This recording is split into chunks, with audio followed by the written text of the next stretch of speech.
So we're on to segment 2 in our 10th episode celebration. And we're going to talk about the top 10 wineries or wine regions in the world, babe. In the world. Start with number 10. Number 10. This was a shock to me. I can't read it. Make it bigger. Why don't you just grab it? I need to grab it. Why don't you get that and why don't you read it off? And I'll read it. Ooh, I can see one word. It's in Oregon. No. Yes. Number 10, Oregon. What did you just do? I don't know where we went. He ruins everything. Okay, here we go.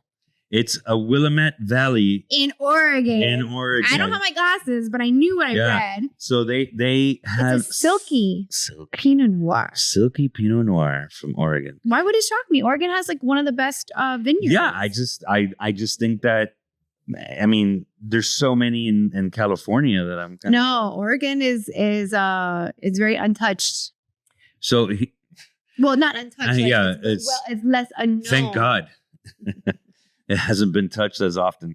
So the next one, number 9, this one's pretty interesting. I never heard of Moselle, Germany. I have. You have? I have. And it's they're known for their Riesling. I'm not a Riesling fan, so it's too sweet for me, but interesting. Yeah. We should try that. Yeah, we should. So here we go. Douro Valley, Portugal, which we're going to go there next year. And we're going to do a podcast from Portugal. Yep. And we're planning on doing the vineyards as well. So with our Dominican friends. Very, very cool. Number 7 is South Africa, and it's Stellenbosch. It's Stellenbosch. And it's a red. Oh, so they're known for their reds and crisp wines. Yeah. Whites. So South Africa, which I don't think I've had a wine from South Africa. No.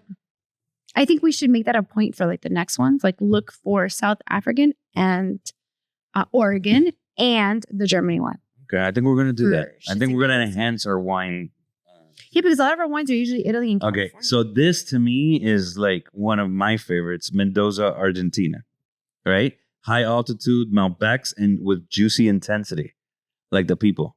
So Mendoza definitely is one of my bucket lists that I want to get there. You want to hit this next one? I'm proud of him. You can't read it? Just Okay. make it slightly bigger. So I'm basically doing this podcast with Helen Keller. So Barossa Valley in Australia, powerful Shiraz. It's a Shiraz. Yeah, with a smoky spice. I read that. You did that? Okay, so the next one is La Rioja, which obviously it's one of the more affordable and I like it. We like it. It's red like wines. Tempranillo. Tempranillo. I used to only drink those at one point. I do still like them, but they are really good. Yeah, I like that wine. I like that grape. Yeah, I like that region. And you know what I like about them? The affordability. Yeah, it is actually an affordable bottle of wine. Yeah, I can read the next one. Can you? I can. All right. Tuscany, Italy. Ooh, and that's number what? Number 3. Which I'm surprised. Tuscany, number 3. Yeah, and the birthplace of Chianti and Brunello, which Brunello is amazing. Yeah, we've actually, I think our next episode we're going to talk about Brunello. Or there you go. We have in the past. I don't know because this is a wine segment. I wouldn't know because I don't write the scripts. Very true. But this is what shocks me though in this list. Okay, they have Napa Valley over Tuscany.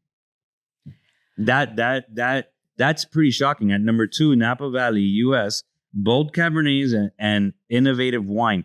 But read what it says. Wine what? Ooh, tech. And I'll tell you why they're over Tuscany. Go ahead. I know the reason. Well, I think we're going to agree. So I think learning about Napa Valley is that they're actually using different grapes and they're fusing different grapes. But they're getting originally the grapes were from Tuscany and Italy, and they brought them over, and then they kind of, with technology and all of this stuff, have grown all of these different blends. So that's really the Napa Valley, and that a lot of people don't know that. So that's why, like the wine tech, I can see why they've gone I think what's crazy is because big tech is from California. I think when it comes to wine, it's kind of moving in the same direction.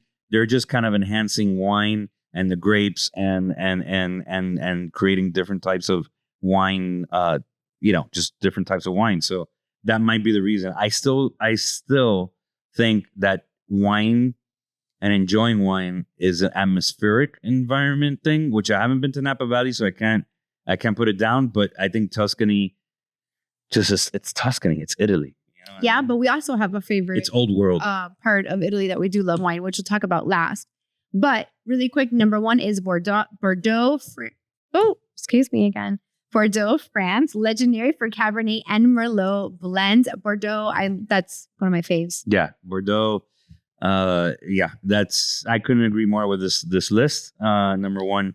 But I will tell you, when we go to Italy, our house that we have is the northeast, and in that region is the Veneto region, and we love that region of wine. So some of them is that we like to drink is the Suave. We love Suave and Lugano. Yes. And so like that region is really nice. It's very different than those. And I think it's understated. It's underrated. Underrated, not stated. You took my wine. Yes. I think you should stop. So that was segment 2, everyone, for our 10th episode. Top 10 wineries in the world. If you like what we talked about, or if you're pissed off that your region didn't get talked about, like us, comment below, and we would love to respond. There we go. All right, number 10, top 10 hikes. No. What? That's not something. Then what are we doing? I thought you told me hikes. No, that's the last segment. Oh, what's Wait, did you not get the notes? So